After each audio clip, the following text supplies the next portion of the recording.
Emily with Huxley and Co. Here's your how to wrap a ski and what tools you will need. These are the tools that you will need. 70% alcohol, a towel or a rag, a squeegee, a utility knife with a sharp blade, and a heat gun. A blow dryer will work. Why you need 70% alcohol and a rag? It's to clean your ski. And cleaning your ski is important because the wraps do adhere to the shape of your ski, so if you have any stickers, grip tape, any gunk or glue left on there, it will show with the wrap. After you have your ski nice and clean, I like to take the rag because it is damp. I will put it under the ski so there's less movement on your table. Your ski is clean, prepped, and ready to go. We're ready to wrap your ski. Wrapping a ski is easier with a friend, so grab a buddy. I guess I'm the buddy. I got this guy. We have our ski clean, our wrap. Now we need our squeegee and our helper. Since skis are all different shapes, sizes, we do print the wraps with a little extra on the sides and in length. This will help when applying the wrap to the ski. So you first off want to start at your wider part of the ski. Make sure it is centered as much as possible. I like to take my finger and my thumb, and then I can feel the edges of the ski underneath of the wrap. Then have your helper on the end, do the same thing. Starting at your wider end of the ski, you want to peel back the top layer. I like to give myself about 5 to 6 inches to start with. You're going to peel the top layer of the wrap off of the bottom. When starting, it is easier to cut off the backing of the wrap. And you're going to flip this back over, use your fingers as a guide, and then the wrap material is pressure sensitive, so once you start it, you can just apply some pressure and your wrap is starting to stick to your ski.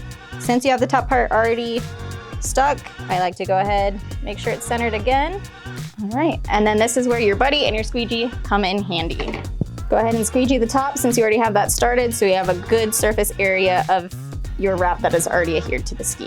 Then you're going to flip your wrap all the way up towards the tip of your ski, and then go ahead and start peeling up the remainder of the backing. You can do this in sections at a time if it is easier for you, which in most cases it is. So we are going to peel this back, put a little bit of tension. You don't want to stretch it, but just enough to make it straight, flat, and to make sure you can keep it centered on your ski. When you go ahead and apply it, you want to start in the center, putting pressure, and then work your way to the outside. This is a high quality material, so it does have air release underneath of it, making it easier to get rid of any bubbles. So you want to push, give it good pressure because that is how it adheres to the ski, and you want to make sure you get all of that air out before you start your next section. Give it a little bit of extra love on those edges. All right, and then we'll move to another section of it. So go ahead and keep peeling that backing. We've done this a few times, so we'll just do about half and half. Go ahead and remove your backing, and then we'll do the same thing again. Remember, just a little bit of tension, but you don't want to stretch it. And then we'll give it pressure, so it will start to adhere to the ski on the second half.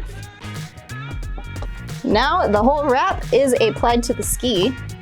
And we want to go over this as many times as possible to ensure all the air bubbles are out. Use this with your squeegee. With the squeegees, we do prefer you use one that does have a felt edging on it. Otherwise, it will kind of scratch or snag on the wrap. You just want to be very careful with it because it is like a giant decal. If you scratch at it too hard, it will peel up. All right, we're gonna go over this one good time. Make sure all the air is out. Looks like it's adhering very well. Troy's gonna take his finger along the edge, make sure those edges are nice and sealed with pressure. There's no air bubbles right there. All right, and most skis do have fin holes in them. So we're gonna take our handy dandy utility knife. So Troy is cutting an X in the holes, the fin holes. You can either take your finger, push the rest of that material into the hole, or an ink pen. Anything like that will do, because you're going to have screws that go in there and hold that nice and tight anyways. So those are nice in there. Next step will be to trim the wrap to the shape of your ski. This is where the ski starts to come to life. This is my favorite part. So you can take your buddy and help them keep the vinyl nice and tight to get this started. So you're gonna take your razor blade, cut through the vinyl. At an angle does help. And then you wanna take your blade, run it to the side of your ski to keep it nice and flush. Troy's a pro at this, but you can go a little slow. Take your time with it. It's not a race. And then to get yourself more comfortable, you can do it in smaller sections. Just whenever you start or finish, kind of go at an angle when you end your cutting. It does seem to help a little bit to start it again at that point. Yep. Now we're just gonna go through and press, give that pressure adhesive one more touch on the edges as we're going around. All right, to pick off right where he left off, he did go at an angle. And that way it is easier to get that blade right next to that ski again.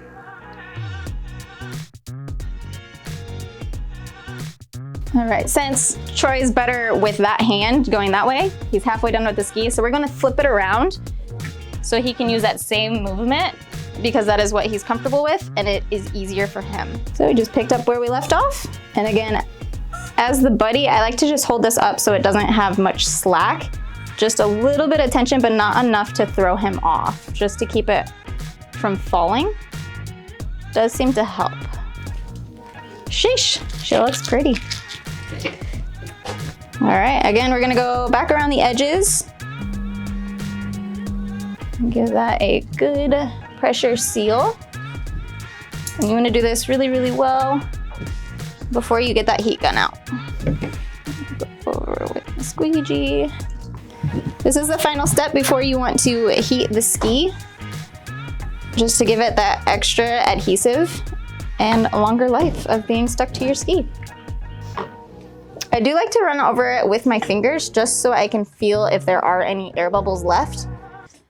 And now it's time to go over it with your heat gun or blow dryer. I do like to use a glove because it does get hot.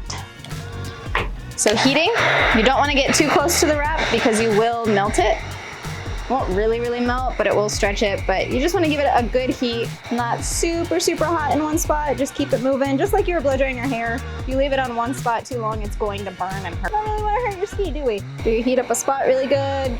Give it some more pressure.